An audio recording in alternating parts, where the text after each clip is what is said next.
सबसे पहले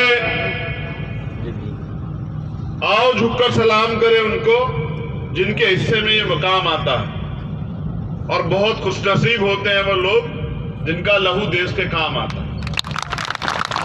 ये जो शहादतें हुई है ना किसान आंदोलन में, ये शहादतें व्यर्थ नहीं जाएंगी। हमारे आंदोलनकारियों की शहादत जो है वो फल जरूर लाएगी और फैसला हमारे हक में होगा। लड़ाई लंबी है, शांति बना के रखनी है, लेकिन सबसे पहले उन शहीदों को नमन करते हैं तो 2 मिनट का मौन करेंगे।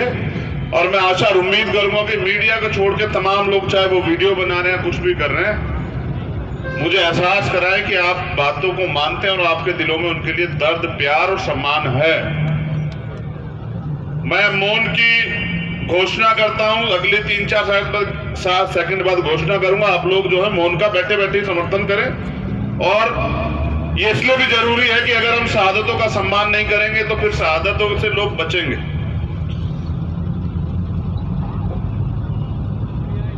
मौन।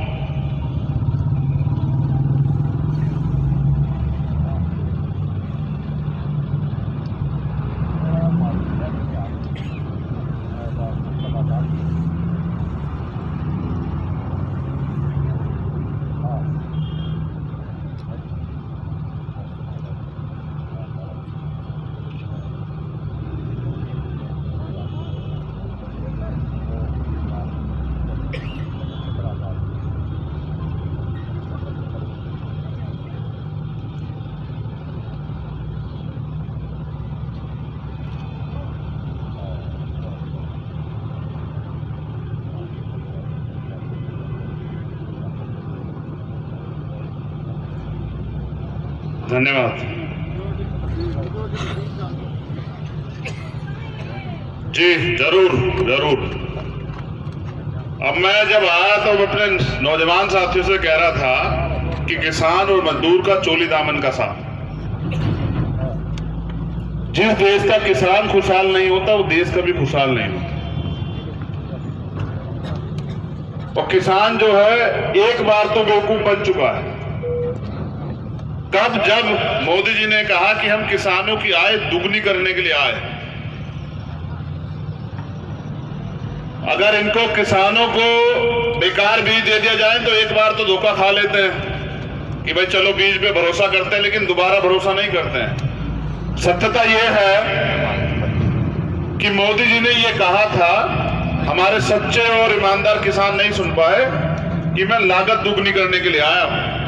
मैं किसानों की लागत दुगनी कर दूंगा, तुम्हें इतना तोड़ दूंगा कि तुम इस खेती वेती को छोड़ के और मजदूरी काम करना ज्यादा बेहतर समझोगे, और मजदूरों की संख्या बढ़ जाएगी, इस देश में किसानों की संख्या कम हो जाएगी। और जिसके साथ किया ऐसा ही किया है, सिर्फ किसानों के साथ नहीं, नौजवानों के साथ। नौजवानों को सपने क्या दिखाए थे? 56 इंच का सीना ऐसे करके कहा कि 2 करोड़ रोजगार दूंगा। अब माँ बाप ने पढ़ाई करवाई है, बहुत मेहनत की, अपना पेट काट के बच्चे को पैसे दिए कि भाई ये नौकरी लग जाएगा। मोदी जी कह रहे हैं 2 करोड़ रोजगार दूंगा, लेकिन 10 करोड़ से ज्यादा रोजगार पिछले 6 साल में इन्होंने खत्म कर दिया। तो जो कहते हैं उसका उल्टा करते हैं।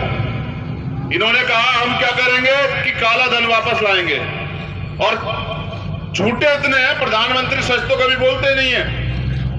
मैं कहता हूं कि हो सकता है कयामत आ जाए जिस दिन प्रधानमंत्री सच बोल जाएं। झूठे इतने हैं कि कह रहे काला धन वापस लाएंगे, और आप विश्वास कीजिए काला धन तो वापस नहीं आया, लेकिन जितने लोग गुजरात के जिन्होंने कर्जा सरकार बैंकों से लिया था वो सारे विदेश चले गए, अरबों खरबों रुपए यहां से लेके जो चले गए। तो इनके नारों की जो सच्चाई है वो उल्टी है।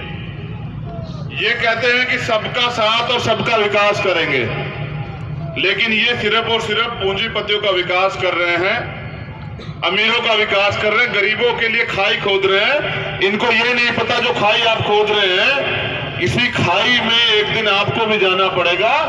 क्योंकि हमें याद है ईस्ट इंडिया कंपनी जो है जब आई थी तो कुछ चाटुकार लोगों ने ऐसे ही उनका समर्थन किया था। जब ईस्ट इंडिया कंपनी आई थी, अंग्रेज आए थे, तो कुछ चाटुकार लोगों ने ऐसे उनका समर्थन किया था। और जब वो धीरे धीरे भारत में अपनी जड़ें जो है वो गहरी करती गई, तो उन्होंने इस देश पे कब्जा कर लिया। आज दोबारा से ईस्ट इंडिया कंपनी जो है, ईस्ट इंडिया कंपनी दोबारा से अडानी अंबानी के रूप में दोबारा इस देश में आ रही है।